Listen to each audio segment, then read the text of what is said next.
Good evening, community. My name is Adrian, and I'm from a province in Argentina called Mendoza. I work as a security guard in a cemetery, and unlike others, I have to admit that the cemetery I guard is truly beautiful in an architectural sense.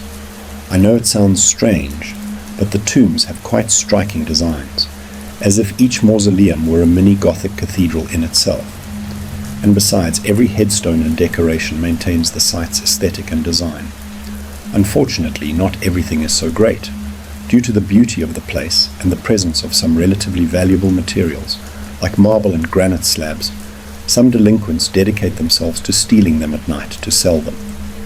With that in mind, families pay a bit more to ensure good security. And instead of being alone, I have two other colleagues with whom I do constant rounds to deter any opportunist who thinks it's a good idea to steal from the deceased.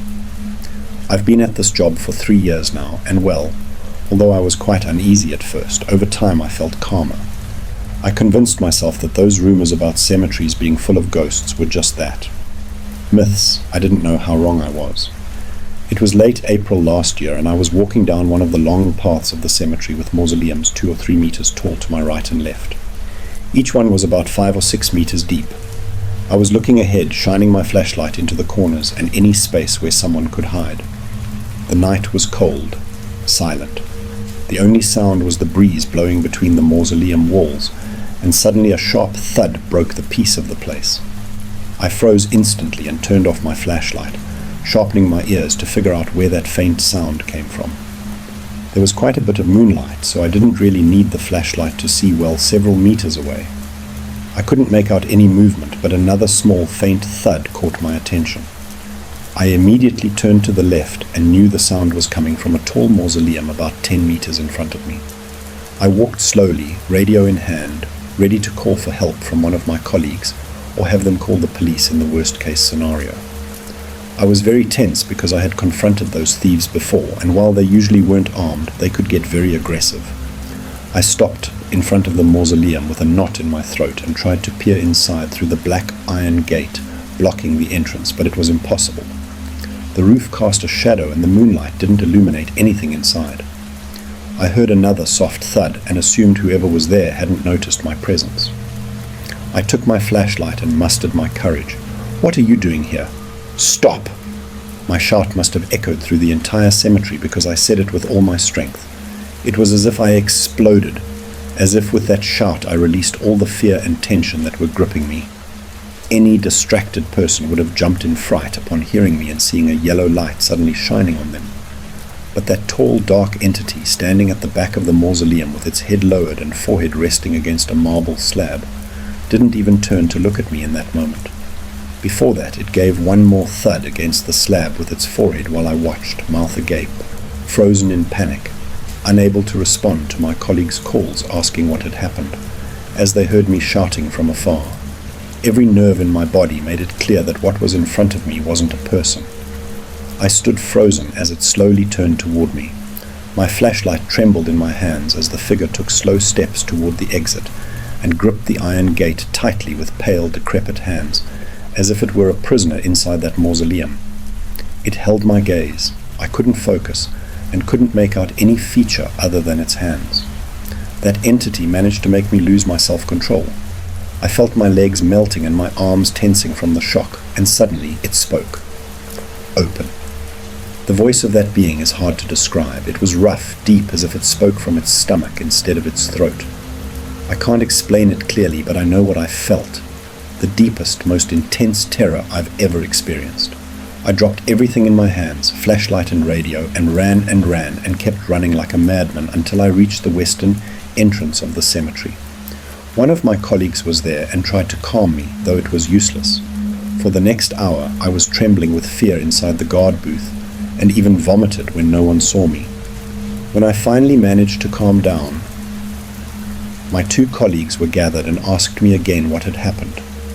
I could barely explain what I saw without having another panic attack. They looked at each other with concern and went together in that direction. Every minute waiting for them to return was tense for me, staring at the darkness surrounding me, fearing that at any corner behind a tomb, that entity would be watching me again. However, after 15 minutes, they called me on the phone. "Hey, Adrian, there's nothing here." My heart sank, not because I was afraid they wouldn't believe me, but because I thought that thing had managed to get out. I pressed myself against the wall of the security booth and stared nervously at the door, while listening to my colleagues tell me they wouldn't say anything to the boss, that I shouldn't worry. When one of them returned with my radio and flashlight, I had to go back to work, and reluctantly continued walking through the cemetery, though avoiding that place where I saw that thing at all costs. I held my breath every time I passed a mausoleum, and was terrified to look inside those deep crypts, to shine my light and see that being inside them.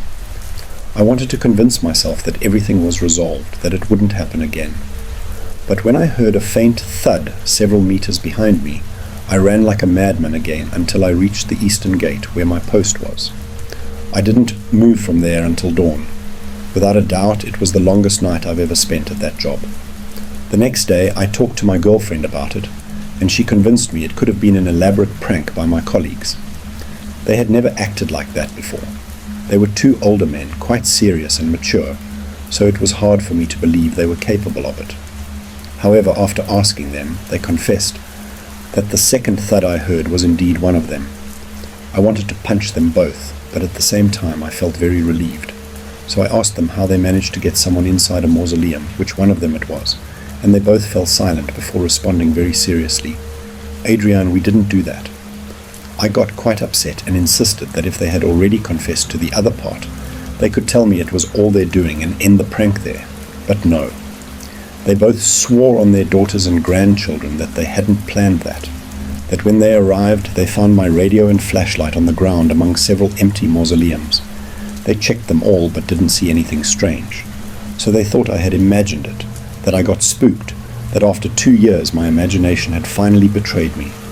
I told them the story again, and this time they seemed convinced that I had experienced something real, but they couldn't explain what exactly. They advised me to avoid that place for a while for my own good. And I'll never forget what one of them said to me. "Don't go near there. You don't want something lurking around to get obsessed with you. These things sometimes happen in this business." That night I worked quite normally, hearing faint, distant thuds on the marble. Specifically in that mausoleum I could see from a distance at my guard post. A week passed, and in that cemetery I have my grandmother and some uncles I loved dearly when they were alive. On my day off I asked my girlfriend to come with me to visit them, and though she was reluctant, she went with me. She complained about why I had to go to the cemetery during the day if I already spent all my nights there. But she soon understood my true intentions when, instead of going to my grandmother's grave, we took an alternate path toward the mausoleum that had been causing me so much fear those past nights. We arrived, and with my flashlight I shone it inside. It was empty, no flowers, no vases, no lit candles. The plaques were covered in dust, and the interior was quite dirty overall. Just marble and stone tombs, except for something in a corner hidden in the darkness, a pile of small yellowed bones. My girlfriend must have felt something very bad because she stepped back immediately and told me to contact the administration and have that tomb cleaned as soon as possible. I asked her why she got so nervous, but she didn't give me details until we left the cemetery. She told me that those bones in the corner, though small and sparse, were very likely human. I listened to her and informed the administration about it. I don't know what they did afterward, but when I passed by 2 days later, the faint tapping on the slabs had stopped, and the bones were gone. The mausoleum was clean, and I was left with this story for life. I have no idea how those yellowed bones ended up inside that mausoleum without breaking the gate, but something was definitely tied to them. And someone, for good or bad intentions, placed them there to get rid of them. I hope I never have to go through something like that again, but as my colleague said, these things sometimes happen in this business.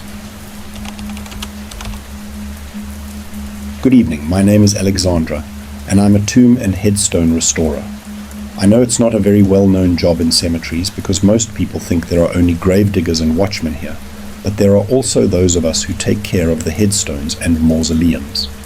I ensure that the marble, granite, plaques, and everything else stay in good condition, especially in places where the tombs have some historical value. Families can also hire us to clean a loved one's grave more professionally than they could, or cemeteries hire us directly when they want to restore a neglected section. I inherited this job from my father, who in turn inherited it from my grandfather. We're the only ones in the area where we live, so I don't lack work, and it goes relatively well for me. Although sometimes in my trade I'm exposed to strange, unpleasant events, and there are some tombs that are, how should I say, heavy. I want to make it clear that my work doesn't involve disturbing the rest of the dead. What I do is for aesthetic purposes, so that cemeteries look good and the tombs have a better appearance. But there are spirits that completely oppose this activity. Don't ask me why or how, they let me know. I usually hear sounds. Unexplained thuds near the tomb, whispers. Given the nature of my work, I'm usually alone, so hearing a voice near me is already an indication that something is happening.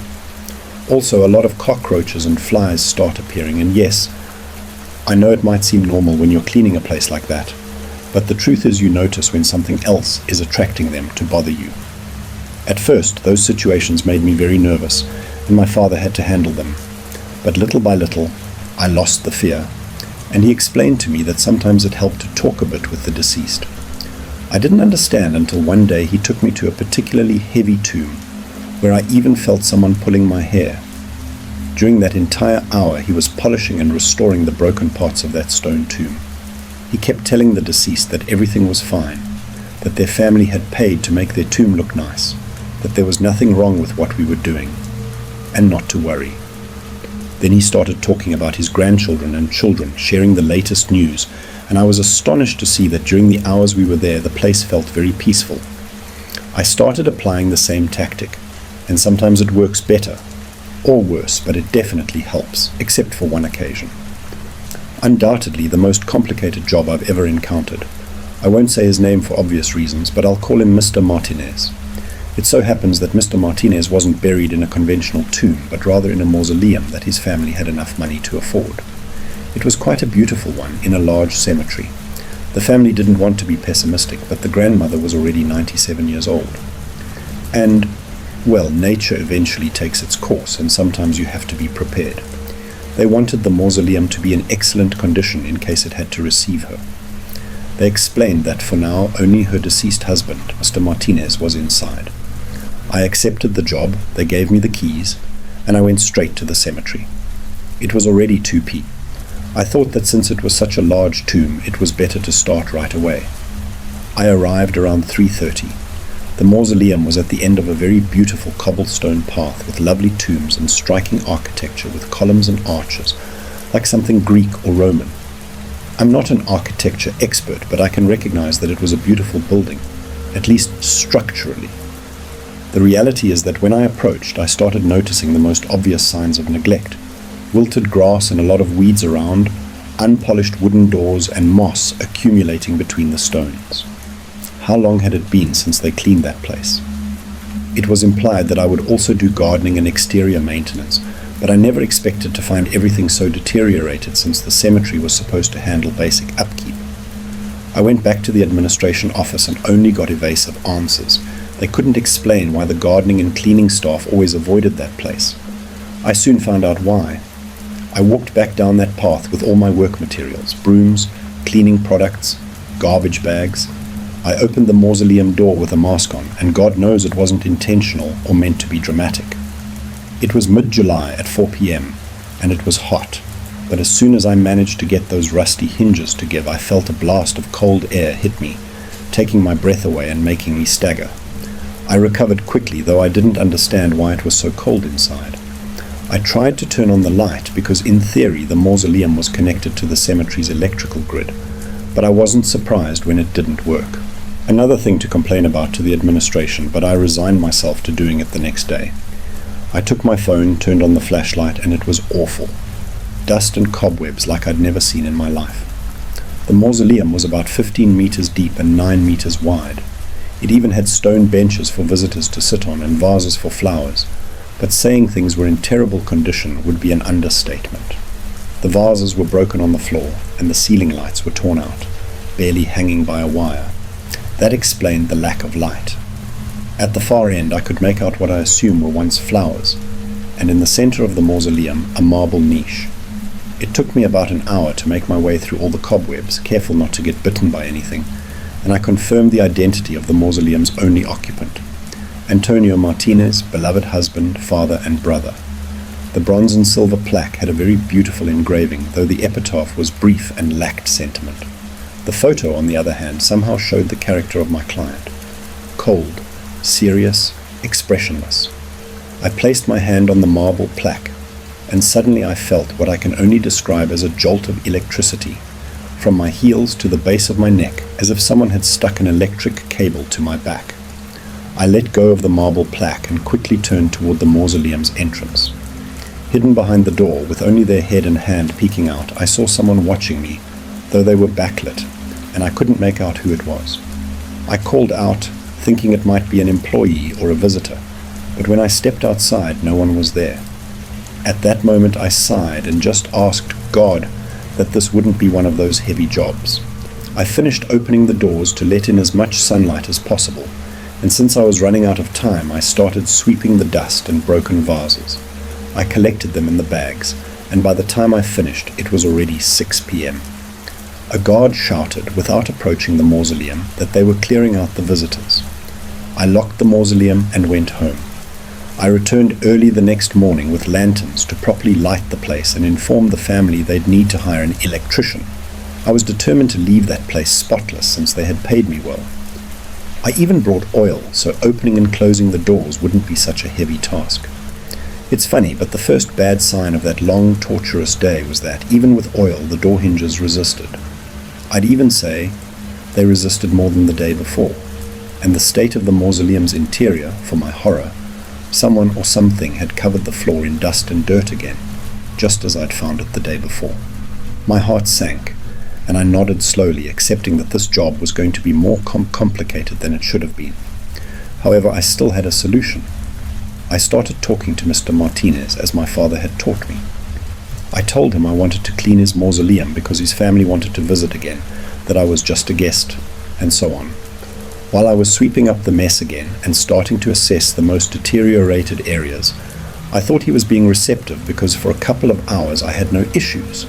But when I stepped out to get the pressure washer, I saw a shadow move inside, and my instinct told me that, despite my kind tone and good intentions, I wasn't welcome.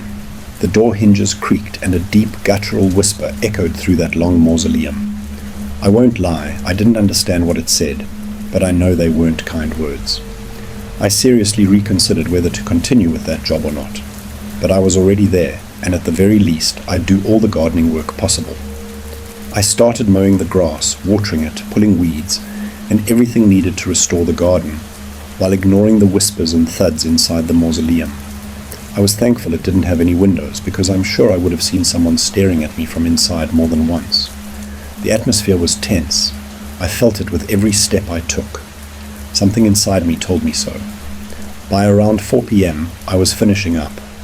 I brought wildflower seeds, and after spreading them, I tried to enter the mausoleum to retrieve the 2 camping lanterns I had brought to light the place. But when I picked them up, I felt the doors vibrate forcefully, as if they were about to slam shut. I stood my ground and pretended not to be scared, even though my legs were trembling with terror. It was like walking in a nightmare. Every step toward the exit felt like carrying 1,000 kilograms of sand on my back, and I felt like I couldn't breathe. As soon as I stepped down onto the stone path leading to the mausoleum, I felt the door slam shut behind me, and the lanterns were burnt out, every little LED destroyed. I don't know how I managed to keep myself from crying. I gathered all my equipment and left that horrible place, realizing too late a crucial detail. That place had been neglected for years, and the family likely knew something they weren't telling me. The next morning I called my contact in the family, a son of Mr. Martinez, whom I'll call Enrique. He was a mature man, 20 years older than me, serious and quite reserved. I feared he wouldn't believe me, but as soon as I tried to talk to him, he instantly guessed why I was calling. "He hasn't let you clean, has he?" I was speechless for a moment and asked if I could visit him. He said I was welcome any time, and I drove straight to his place. He received me kindly, and I started explaining why it was impossible for me to finish the job he had assigned me. I promised a 70% refund, since I could only do the gardening and exterior maintenance. But he was very generous and told me it wasn't my fault, then confessed a family story that was hard to believe. I won't go into details because it's not my story to share. But Mr. Martinez was perverse, ruthless, and cruel, great for accumulating wealth, but terrible for the family. Apparently, his personality transcended death, and for the past 30 years he spitefully repelled any family member who visited the mausoleum, preventing them from cleaning it or doing maintenance. Eventually they gave up, unaware that the cemetery staff had also abandoned that task. That's why they sent me, hoping a stranger wouldn't awaken Mr. Martinez's hatred. Unfortunately, they were wrong. I dared to suggest they move his remains elsewhere, and although fortunately Enrique didn't misinterpret my intentions or take offense, he told me that was impossible.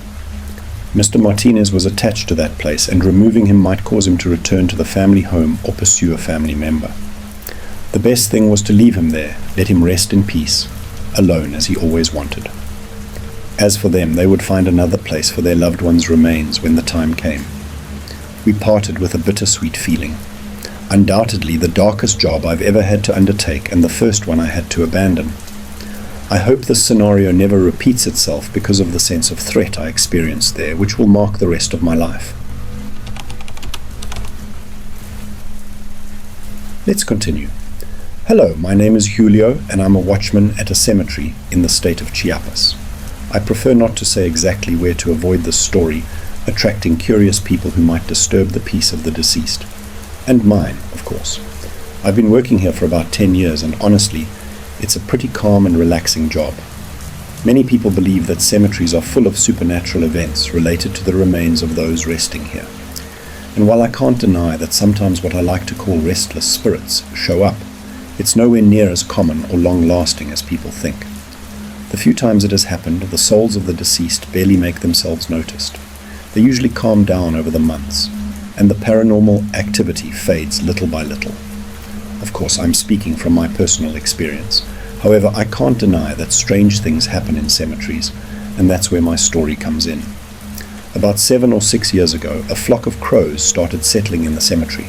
They rest in the surrounding trees and green areas, and generally don't do anything bothersome.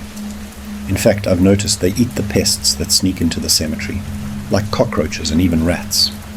Yes, they're quite intelligent and can actually hunt. Visitors aren't too happy about their presence because they see them as bad luck, but I like them, and fortunately the municipality has never done anything to scare them away.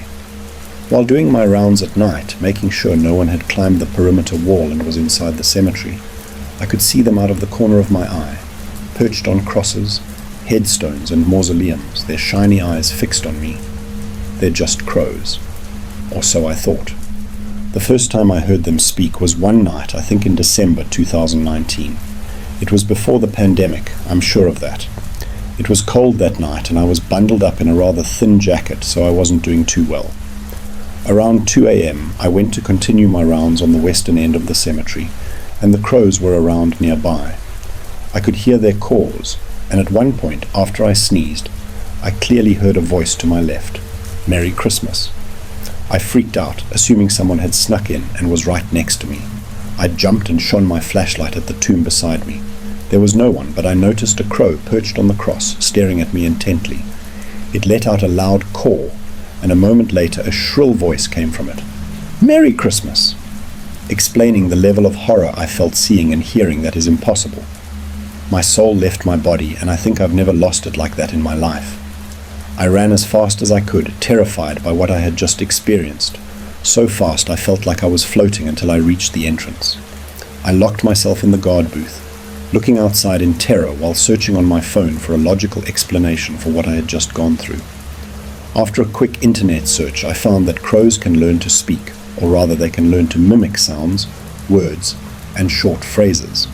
That made me feel a bit calmer. Maybe that crow had heard several people say that. Although it's more common for them to learn to speak in captivity, it wasn't impossible for cemetery crows to learn if they constantly heard visitors. I calmed down, and an hour later I went back out. I passed by several tombs and crows, but I didn't hear a single word more.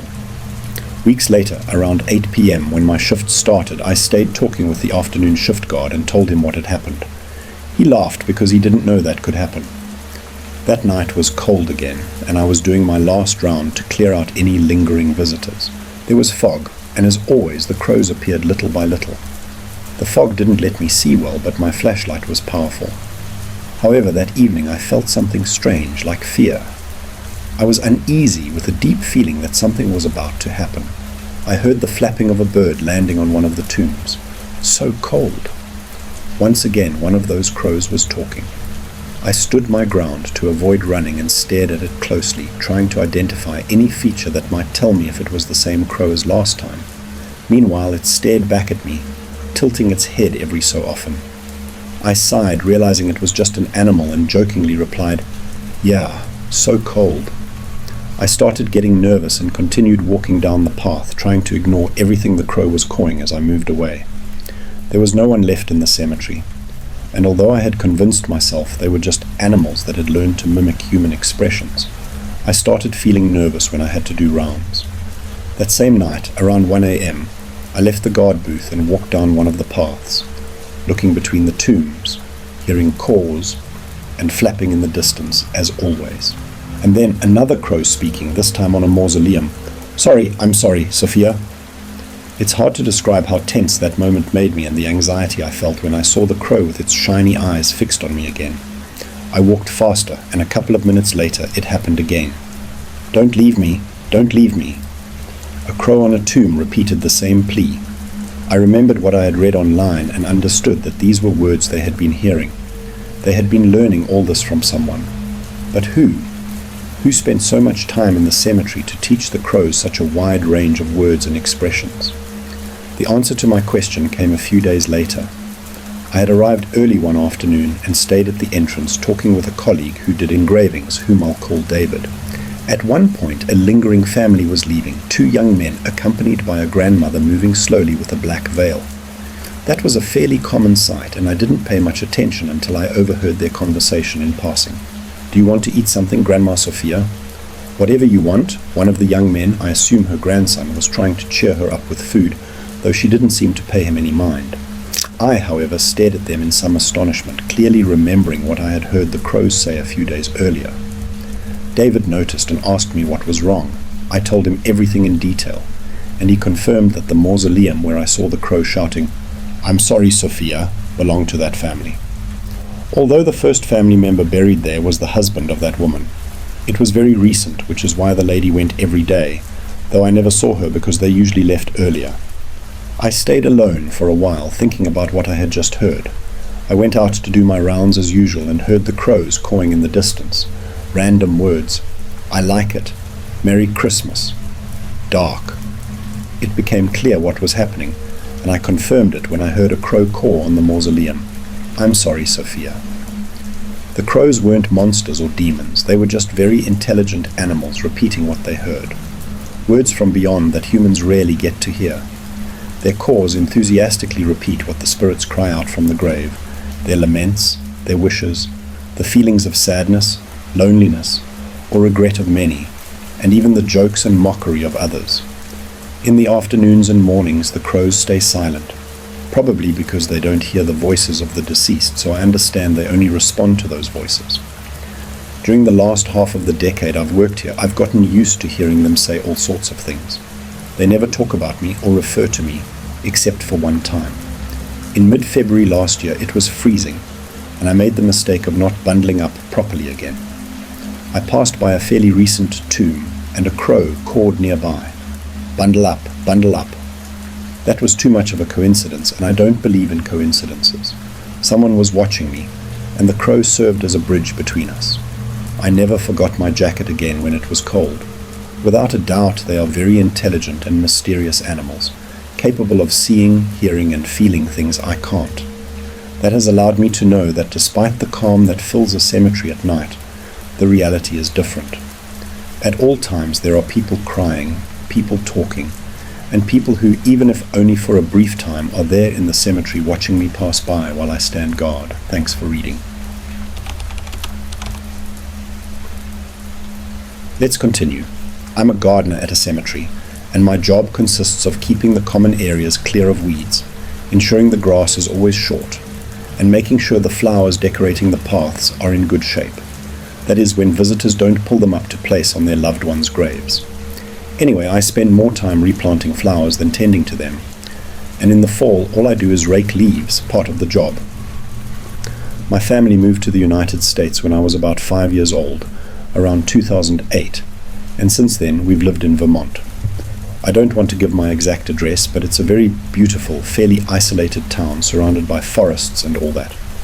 The cemetery is typical of the movie kind, with trees around, lots of oval headstones with crosses and short epitaphs.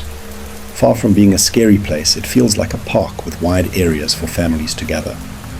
Since it's a daytime job, I've never worried about seeing ghosts, apparitions, or hearing noises I'd consider strange.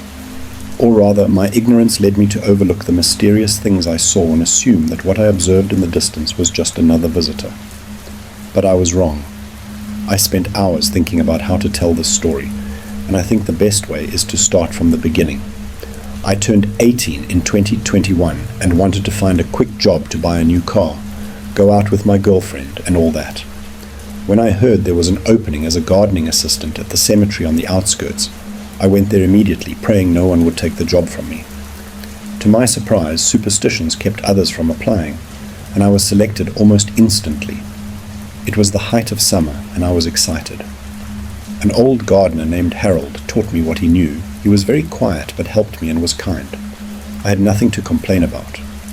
One random day, while watching a few visitors come and go, I noticed something that caught my attention. Far away, in an unoccupied plot, someone was jumping, or rather dancing. I asked Harold about it, and with his usual indifference, he said, "Don't pay attention to it. It'll disappear in a bit." I quickly learned that seeking more answers than necessary from Harold didn't yield good results. I assumed it was a girl who went to that place to practice her dances and let it go. As I said before, that cemetery was a naturally beautiful place, and it made sense that if you could ignore the fact that it was a cemetery, you could enjoy some quiet time in nature without music or many people. Throughout the summer and part of the fall, I kept seeing her, always in the distance, dancing among trees and far-off plots where no one ever went. I got curious, and on more than one occasion I approached carefully to see her better or maybe say hi, but it was impossible. When I thought I was close to her, she was already gone. One fall day, Harold noticed this, and in a very serious tone, told me not to follow her, not to try to chase her. I didn't dare contradict him or ask for an explanation. I just nodded, and that was the end of that story. For 2 years I continued working as his assistant until Harold retired, and I was promoted to gardener. The municipality hired a new assistant, and I kept working to this day. From time to time I heard giggles, footsteps, distant echoes of laughter, and even classical music. But I immediately assumed it was the visitors. The only thing that really caught my attention was seeing the dancer leaping among tombs and scattered trees. I asked some employees in the administration about her, but none gave me a satisfactory answer. They admitted to seeing her once or twice, but didn't know anything about her, except that they never saw her leave through the main gate. It wasn't until I had the chance to talk to the night watchman that someone told me something interesting. That girl has always been here, but no one remembers anymore. When I was a kid, my grandfather told me a scary story about a woman who danced among the tombs, and if you chased her, she'd grab you by the legs and pull you into her grave. The watchman was an older man, maybe around Harold's age, so I knew that both he and Harold must have been aware of a legend I didn't know about. Now, the truth is, I'm the kind of person who loves ghost stories. That's why I listen to Glenn's channel and consume any horror content I can find. But the content I like the most by far is real stories, legends, those tales passed down from generation to generation until they're lost. That's why I've often gone to libraries and records to research past events, old legends, and things like that. It's a harmless hobby, something I do occasionally to satisfy my curiosity, and most of the time I don't find anything in particular. Imagine my surprise when I discovered that in the very cemetery where I've been working for years, there's a very peculiar local legend that has been forgotten over time. For me, it's always been a quiet, peaceful place, but about 90 years ago, the site carried a strange legend. Many visitors claim to have seen someone dancing among the tombs, a young girl moving between the headstones, spinning and leaping as if she were a ballet dancer. Of course, everyone was scandalized at the time. How dare she dance among the graves of the deceased? It was an outrage, a lack of respect. But when the authorities tried to catch her to remove her from the cemetery, she would disappear into the surrounding woods. Little by little, the legend of the tormented soul of a ballet dancer grew. and things got worse when a child disappeared in the 1940s. They said the child chased her deep into the forest, and well, she took care of him. Keep in mind that the cemetery was smaller back then, so seeing her was much more common. But as the town grew, the cemetery expanded and people moved away. The legend faded until, like me, people started mistaking her for just another visitor. Now I knew the truth, and when I saw her, I had a deep desire to confront her, to see her up close. I had never experienced anything paranormal, and that's why I was excited about finally seeing if everything I had read and heard was true. Well, community, let me tell you that it's all real, and I'll never forget what I experienced in late 2024. For a year, I knew that the supposed dancer I could see in the distance was some kind of specter, a tormented soul that the few cemetery visitors usually ignored. I struggled to follow the advice Harold gave me years ago in a cold, dry tone. Don't try to chase her. But I couldn't hold back anymore. And one October afternoon, while raking leaves, I got my chance. It was quite cold, and the fog didn't let me see too far. The cemetery was completely empty. It was just me, my assistant, in another plot, and the grave diggers at the cemetery entrance. I hadn't seen a single person walking among the tombs all day, so it really snapped me out of my thoughts when I heard a feminine giggle nearby. I stopped in my tracks and looked around, but I only saw some trees, headstones, and piles of dry leaves. It must be a visitor, I thought almost automatically, though I quickly realized how foolish that thought was. It was obvious I was alone, and although the fog around me didn't let me see many meters ahead, I still knew that in the distance, across that green field full of headstones, she was dancing. I started walking toward the forest, careful not to trip over the tombs, and a strange feeling churned in my stomach when another giggle echoed nearby. I was scared. I felt like I was getting into something I didn't understand. The fog cleared a bit, and my heart sank when I saw her just over 20 meters away, spinning on a headstone with an inexplicable lightness and ease. She looked small, about 1.5 meters tall. Her eyes were closed, and she wore a pink dress that seemed very old. I saw her in detail, frozen where I stood, her brown hair tied in two buns, her white skin. Suddenly she stood still on tiptoes atop the headstone. She gave a bow, and before I could react, speak, clap, or say anything, a terrible scream made me recoil in terror. I screamed loudly while she stood firm like a statue. I took several steps back, tripped over a headstone, and fell to the ground. Once again silence took over the cemetery, and I stayed there, lying on the ground, staring at the sky as it darkened, too scared to move. The idea that anything I did might provoke another scream from that spectre terrified me, but after a few seconds I made up my mind. I looked ahead again, and she was no longer on the headstone. I got up cautiously, looking around in case it had just been a prank by the administration or the grave diggers, who generally had a pretty heavy sense of humor. No one was in that area except me and her, staring at me from behind a tree in the forest, never taking her eyes off me. I didn't dare move until the fog enveloped her. Then I started my way back to the tool shed, running as fast as I could. I didn't tell anyone at first because, well, let's just say my friends and family are quite skeptical, to the point they might have thought about taking me to the doctor for a scan. However, when I had the chance to talk to the night watchman, I told him everything I had seen. He didn't seem surprised and confirmed that what I did was reckless. You don't know what kind of spirit she is, what her intentions are, or what torment keeps her in this world. Don't tempt her to do anything to you. Unfortunately, I haven't seen Harold again, but I suppose he would have told me the same. Since then, I've continued working at the cemetery and never followed the ballet dancer again.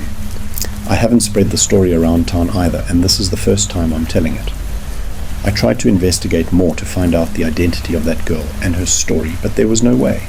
There's nothing in the city records about that dancer, except for the legend, of course. As for her name, I tried to figure it out by reading the oldest headstones in the cemetery, but I couldn't find anything in particular. There were at least 5 women who were dancers, and 2 others who were dance teachers. Any of them could be the spirit I've seen, though I suspect the youngest of them all. I won't say her name out of respect, but anyway. Although I didn't find information about her past, something tells me it's her. Sometimes, especially in the afternoons or very early in the mornings, I see her dancing in the distance, far from curious eyes. Although there's one more detail that I find particularly terrifying, especially for me. Sometimes I see her stop, and although it sounds self-centered, I feel like she's looking back at me. I swear I'll never follow her again, and I hope that one day she finishes her performance and can rest.